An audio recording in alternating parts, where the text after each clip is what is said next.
Reading from Srimad Bhagavatam, Canto 5, Chapter 1, text number 20. Shri Shuka Uvacha Iti Samabhihito Mahabhagavato Bhagavatas Tribhuvana Guror Anushasanam Atmano Laghutaya Avanatha Shirodharo Badham Iti Sabahumanam. Translation and purport by His Divine Grace, A.C. Bhaktivedanta Swami Srila Prabhupada. Sri Shukadev Goswami continued, after thus being fully instructed by Lord Brahma, who is the spiritual master of the three worlds, Priyavrata, his own position being inferior, offered obeisances, accepted the order, and carried it out with great respect. Purport by Srila Prabhupada. Sri Priyavrata was the grandson of Lord Brahma. Therefore, according to social etiquette, his position was inferior. It is the duty of the inferior to carry out the order of the superior with great respect. Priyavrata therefore immediately said, "Yes, sir, I shall carry out your order." Priyavrata is described as a Mahabhagavata, a great devotee.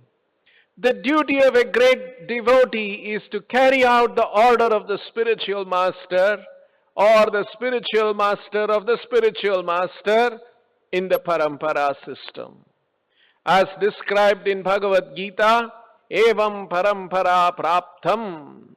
One has to receive the instructions of the Supreme Lord through the disciplic chain of spiritual masters.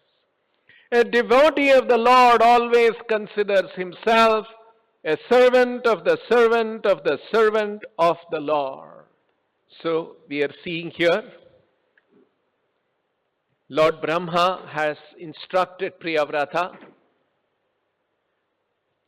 who is absorbed in spiritual life under the instructions of Narada. But now, Lord Brahma has come there and has instructed him to carry out an important duty in the material world, to rule the world. And initially Priyavrata had some reservations. He was concerned that ruling the world in the material world, all of that can distract him from spiritual life. So Lord Brahma has given very wonderful instructions, and after hearing all that, what did Priyavrata do? Shukadev Goswami is describing in today's verse. Iti samabhihito mahabhagavato bhagavatas tribhuvana guro. Lord Brahma, actually, we just hear about Lord Brahma as Hindus, what we all had heard in our lives. Somebody who has more than one head and is known as a creator. But from Srila Prabhupada, we begin to hear that he is a foremost spiritual master. He has received the instruction of the Lord about the creation, about the purpose of the creation, and he is carrying it out. So when we hear from a pure devotee, we get the right perspective of the personality. Just like Narada also. What we had heard about Narada as Hindus, oh, he is a person who creates trouble between two parties. But when we hear from Prabhupada that he is an exalted devotee, so unless we hear from a pure devotee, we will not have the right understanding of the Vedic literature. So here Lord Brahma is described as Tribhuvana Guru. He is the spiritual master in the three universes, in all the universes. Universes are classified into Tribhuvana, Urdhvaloka, Madhyaloka, Adholoka, and he is the spiritual master for everyone in all these planets. Such an exalted person he is. So Tribhuvana Guru, he has come iti samabhito. Samyak abhitaha. Abhitaha means to instruct, completely instructed. So, in these instructions of Lord Brahma, Priyavrata found full enlightenment and direction. Iti samabhito, and to whom he instructed, he was Priyavrata, who is Mahabhagavato. And when he was instructed that way, Priyavrata, he is Laghutaya, he is junior. Lord Brahma is his grandfather and spiritual master of the three universes, of all the three worlds. So, Priyavrata, realizing that Laghutaya, I am junior, I am inferior to him. And so, what did he do? Avanatha Shirodharaha. Shirodharaha, head, neck, and all this one. Avanatha, he bowed down. Avanatha Shirodharaha, Avanatha. Bhadam iti. Bhadam. Yes, sir, I will follow your instruction. Iti, Bhadam iti. Sabahumanam uvaha. Sabahumanam. He has given his Anushasanam, his order. Lord Brahma gave his order. Anushasanam. Atmano Laghutaya. I am junior considering that. And he said, Avanatha Shirodharaha.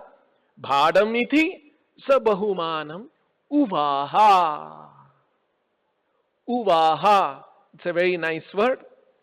Vaha, Vahni. We have discussed that sometimes in the past.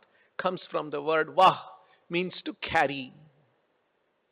That's why fire is called Vahni, because fire carries the offerings to the Devatas and to Vishnu.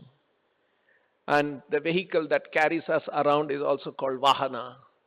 So it means to carry. So Uvaha means to carry out. So Bahumanam Uvaha, with great respect, with great gravity, with a lot of seriousness, Uvaha, he carried out his order, Anushasanam.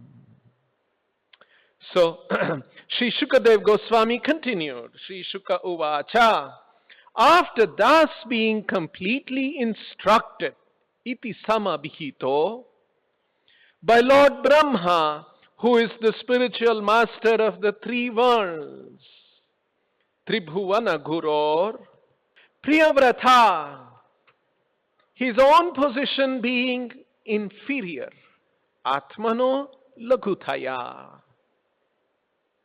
offered obeisances,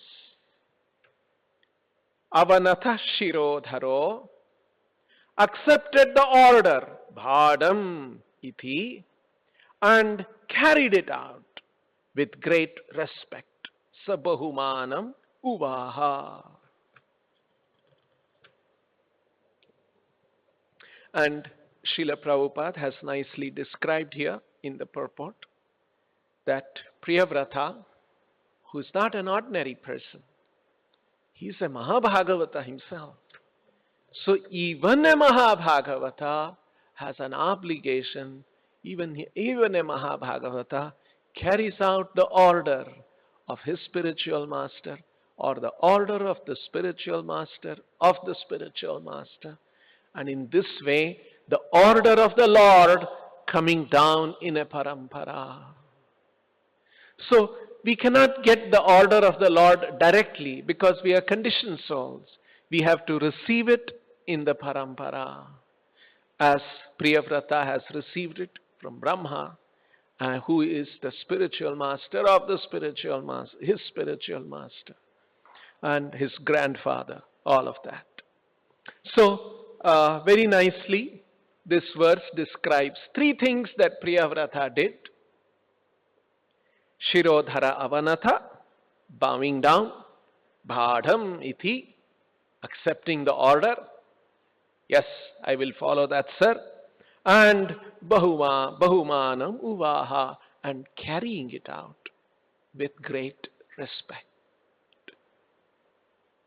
So, carrying out the order of the spiritual master with great respect, with great seriousness, we see that entirely in the life of Srila Prabhupada.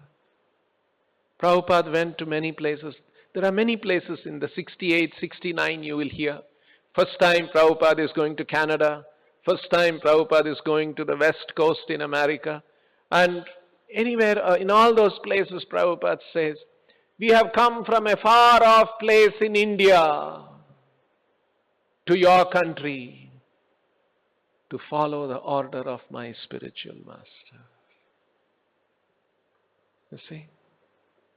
So this is what Prabhupada was always, why have I come to this far off country? Why have I come to this city?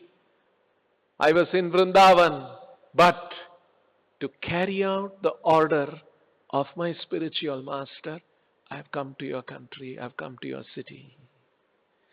So, everything that Srila Prabhupada did, Prabhupada's life is so inspiring. And everything he did to carry out the order of his spiritual master as it is instructed in the Vedic literature. So, when he was establishing the Krishna consciousness movement, Prabhupada was not doing it like some intellectual philosophy from India, and I'm going to teach you all, and you all can become intellectually convinced about it, and then you can go on with your life and understanding this intellectually. No, Prabhupada was actually transplanting an entire culture. It was not just an intellectual transmission of knowledge, but it was transplanting a culture. And one of the important aspects of the culture is this Avanatha Shirodharaha, bowing down. In the 1966, when Prabhupada had his temple in the storefront, Prabhupada would come. There were no deities, but it was called temple. Of course, it was a temple. Prabhupada would come, and there was one painting of Chaitanya Mahaprabhu, Panchatattva, or old painting of that Prabhupada had given direction to his disciples, and there were a few disciples, and they had painted that. And that was put up on the wall. So Prabhupada would come, and every day he would bow to that Parampara, Panchatattva picture. So all these Americans who were just becoming serious, they saw, oh, we have to bow like this. And many of them who had taken it seriously, they also started bowing down. And then as soon as Prabhupada comes and he bows, they also would bow. So already you see how Prabhupada was transplanting the culture. And then Prabhupada would sit on the asana, and then he would sing kirtan, and then he would speak, and then he would answer questions. All of this was happening in the first storefront temple. And so some of the Westerners who were coming to the temple and his early preaching, for the Westerner's mind, this bowing down is a very big thing. So, first of all, young people, these young Americans who were taking to Krishna consciousness at that age, they were rebels. They were rebelling everything from of the standard established world. They were rebelling from their parents. They were rebelling from their university. They were rebelling from American lifestyle. They were rebelling from everything, and they wanted to figure out something. That was the kind of people. And the norm among them was, don't believe anybody who is above 30 years of age. And Srila Prabhupada was 70 years and, and they were bowing to him. So the wonderful personality that Srila Prabhupada was, he drew them. And that's why they were ready to bow to him, they were ready to give their lives. So that was the beauty of Srila Prabhupada's personality. But now and then, Prabhupada would encounter some people asking questions, why are all your followers bowing down to you? And so there were many occasions this topic would come up, and then Prabhupada would say, actually, and then there's one very interesting argument that even when I was a college student, I read this and it had stuck, it made a deep impression in my mind about this bowing down. So I had read that in a Back to Godhead conversation. And so this Westerner is asking, why are they all bowing down? And then Prabhupada explains very nicely, one or two important points he makes. The first point Prabhupada makes, to think that I don't have to bow down is a material disease. So it's a material disease to think that I don't have to bow down to anyone. And then Prabhupada explained logically, you see that your position is that you have to bow down. When disease comes, you have to bow down. Like we are seeing, the whole world is bowing down. Big disease has come. They have kept aside everything else. Their motor cars, big bungalows, big houses, everything. They're all bowing down from their homes when the disease comes. When old age comes, you have to bow down. You cannot say, I'm old, why I shall bow down to you? I will always remain young. No. You have to accept. You have to surrender. You have to bow down. And then when death comes, you have to bow down. Even big kings, they stood with swords and on throne and other things. When death came, even they had to bow down. So that's our position. So your position is to bow down. So an intelligent man will ask, if my position is to bow down, where shall I bow so that I will also be happy? And that is Krishna. Such a wonderful logic, see, Prabhupada gives. Your position is anyway to bow down. So if you are intelligent, you will ask the question, where shall I bow down?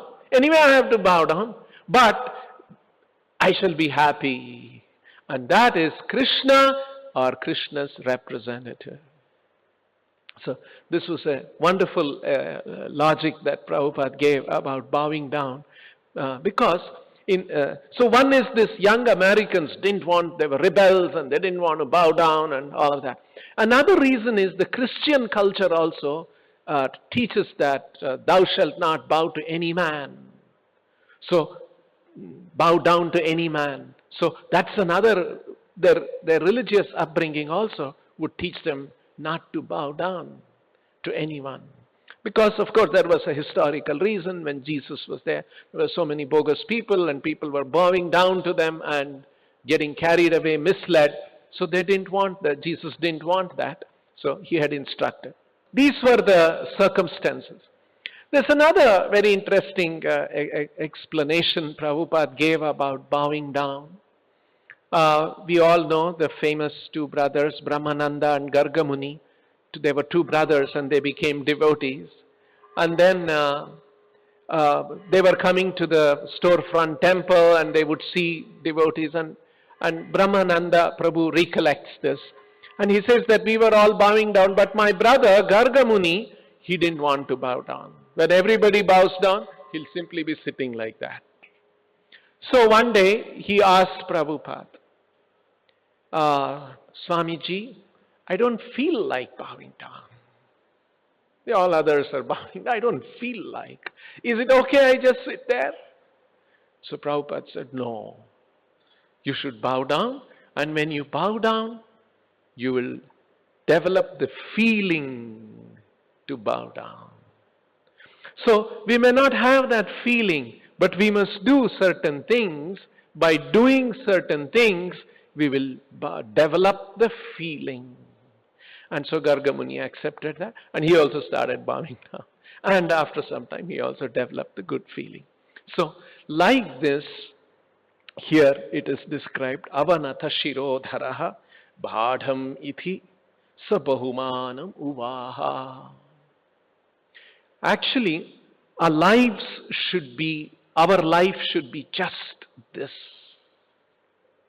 Bowing down to Krishna, bowing down to the spiritual master, and agreeing to follow the instruction and carrying out the order of the spiritual master, carrying out the order of Krishna that we receive from the spiritual master.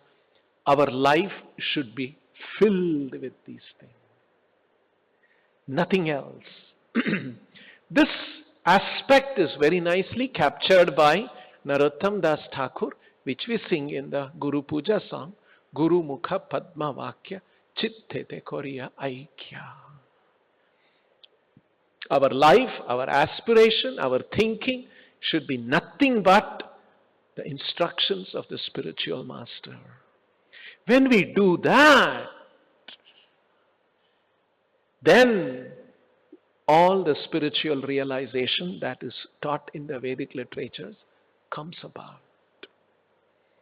Prabhupada always said, Krishna consciousness is not a sentiment, it is a science.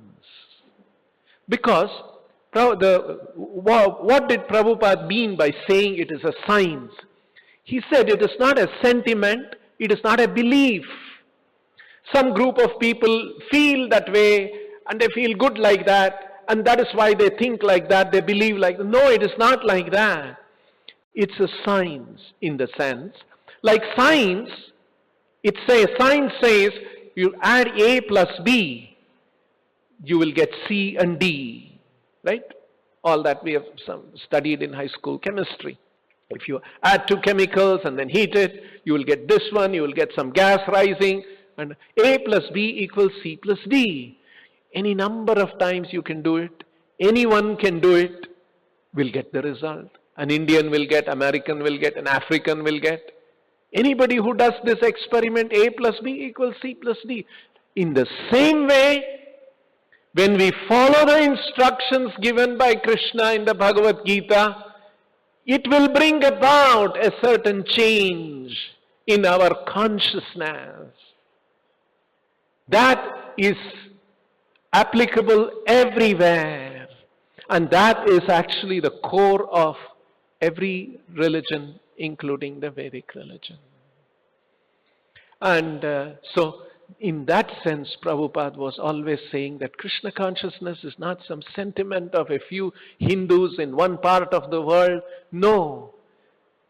This is actually the essence present in every religion also. But in the Vedic religion, it is more elaborately described. Prabhupada gave the example of a pocket dictionary and a big multi-volume dictionary. Both gives meaning of a word, but in a multi-volume dictionary, you get more and more explanation, more nuances of the word, and how the word came about, and examples of the word, and so on. More elaborately described. And that is what happens in the Vedic literature. There is much more. Just like here we are seeing how many examples of great devotees and how those great devotees practice this instruction. All of these kind of things we see. Now, so it's a science. One other example of this instruction, A plus B equals C plus D, Krishna explains in the 12th chapter of the Bhagavad Gita. Mai eva mana adhatsva, mai buddhim niveshaya, nivasishyasi mai eva atha urdhvam na samshayaha.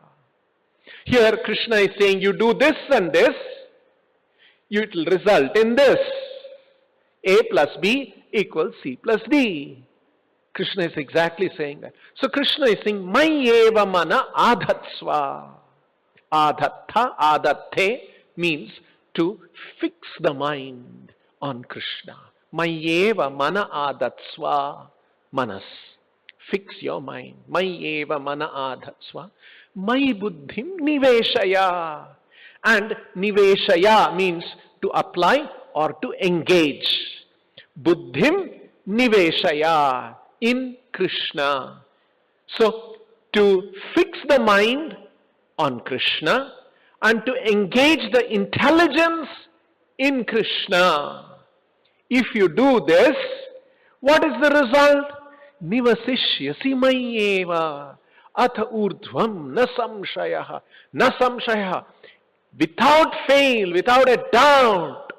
What happens if you do these two things? Atha urdhvam nivasishyasi mayeva. Mayeva nivasishyasi. Nivasa means residence. Right? Nivasa means house. So, mayeva nivasishyasi mayeva. You will live in me. Krishna is saying. You will live in me. Nivasishyasi mayeva means you will be on a transcendental platform in touch with me, in my association. You will come to the platform of being in my association. So, if you do 1 and 2, you will get this 3. Fix your mind on Krishna, engage your intelligence in the service of the Lord, you will come to a transcendental platform, you will live in Krishna. And Prabhupada explains in the purport, the devotees of the Lord don't live in the material world, they live in the spiritual world with Krishna. Nivasishyasi mayeva ata urdhvam na samshayaha. So now, this is the process. We have to fix our mind on Krishna, engage our mind, intelligence in the service of the Lord, and then we will come to the transcendental platform to experience the association of the Lord. Now, in order to fix the mind and engage the intelligence, Prabhupada gave instruction that we must serve the mission of the Lord, distribute books, build temples, give classes, share this knowledge with people, have festivals, organize, create an organization which does all these things. So, and then Prabhupada wanted this to, and Chaitanya Mahaprabhu and the Acharyas wanted this to be done all over the world. So do this on a big scale, take it to every person, take it to every town, every village. And Prabhupada encouraged us to do all of these things on a big scale, not just in our mat, in our mandir, in our home. He wanted this to be spread everywhere. So, and Prabhupada engaged us, engage our intelligence to use our intelligence to do all this, because that will help to fix the mind on Krishna and engage the intelligence in the service of the Lord. By doing this, nivasishyasi mayeva atha urdhvam na samshaya, it is meant to bring us to that platform. So that is why we engage in different kinds of activities. But then one has to be careful when we are doing this, because Prabhupada also teaches there are many bijas in our heart, and one of the bija is known as karma bija. Karma bija is a fruitive activity, seed of fruitive activity. Fruitive activity bija, karma bija means a contamination in the heart of a conditioned soul who thinks that I will do different things, and by doing these things I'll acquire so many things and I will enjoy that myself. So this desire to do big things, many things, because when I do these things I will get recognition and I will get notice and everyone will say such a big thing he has done, and that will be nice to hear. You see? So this is karma bija. So if we are not careful, in the name of devotional service, we want to do this one, I want to do big thing, and our karma bija will be growing, and bhakti bija will not be growing, it will get stunted. This is also Krishna's instruction. Yasya sarve samarambha kama sankalpa varjitaha gnanagdi dhagda karmanam tamahuhu panditam buddhaha. Krishna has said how we have to do in our service. Yasya sarve samarambha, in all our endeavors. Samarambha means our different activities that we do. How we should do? Kama sankalpa varjitaha. Kama sankalpa is karma bija. A kind of a determination, a kind of a desire that we have. I must enjoy the result of these things. That is kama sankalpa. Unless we are kama sankalpa varjitaha. And how does kama sankalpa varjitaha happens? With gnanagdi dhagda karmanam. In this way, karma, our reactions and our desires for fruitive activities, all of that can be burned by gnana agni. How is karma burned? Karma is burnt by gnana agni dhagda karmanam. Why a person can burn the karma? By his knowledge, because in all his endeavors he is kama sankalpa varjitaha. He has no desire for enjoying in this material world. So this is an important quality that we have to develop, kama sankalpa varjitaha. And if one does not do that, and if one starts thinking that no, I must, Prabhupada has said we have to build temples, we have to build a big organization. If somebody starts thinking like, and if one becomes overpowered by those desires, without sufficient purification, then his karma bija will be growing and not the bhakti lata bija. And hence, although yes, it is Prabhupada's desire that we have to build the organization, build temples and make big followers, big festivals, all that is there. We must feel inspired about it.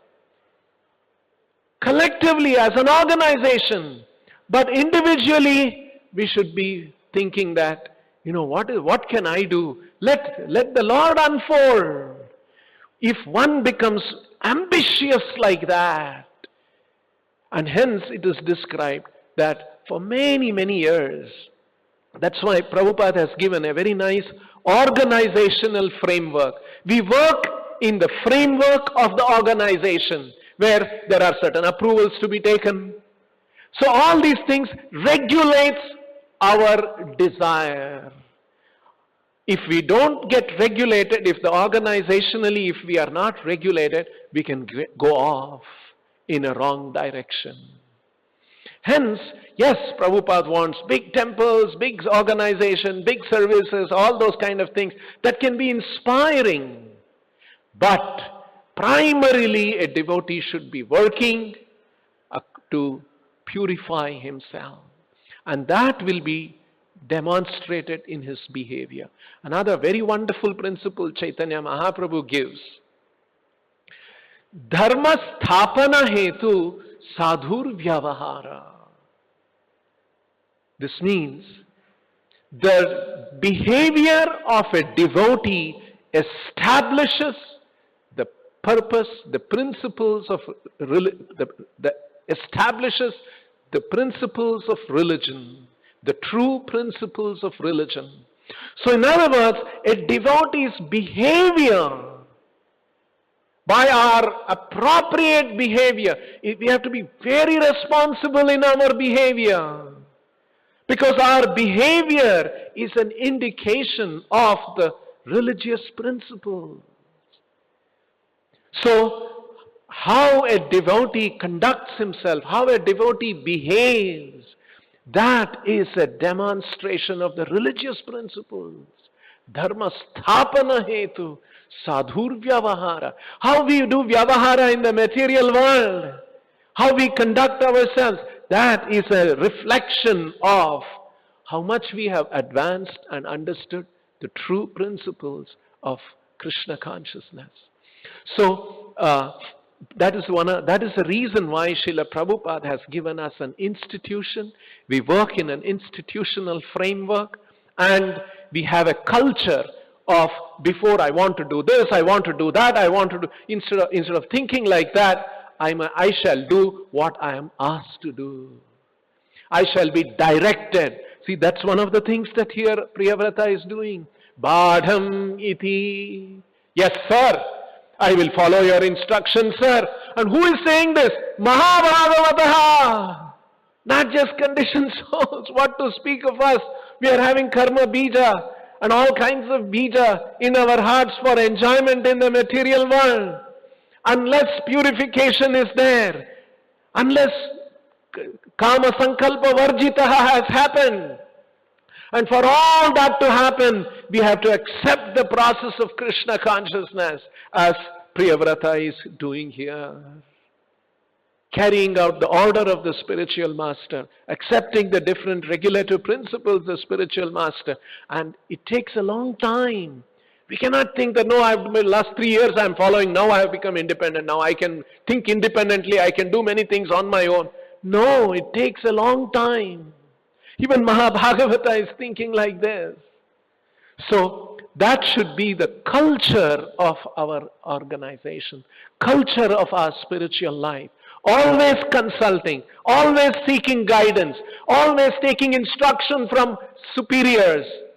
Just here you see, Atmano Lagutaya, always feeling inferior. And Chaitanya Mahaprabhu says, Prabhupada explains this one. When you come before the spiritual master, when you come before a spiritual authority, you should always keep your slate blank so that they will write the instruction and we can follow that. So, this is the culture of Krishna consciousness that Srila Prabhupada teaches, the Bhagavatam teaches. Priyavrata, through his example, a Mahabhagavata, millions of years ago, he has demonstrated that. And Srila Prabhupada has instituted that in our organization. We'll stop here. Grantaraj Srimad Bhagavatam ki, Srila Prabhupada ki. Hare Krishna. Subscribe to our channel and press the bell icon to never miss any updates.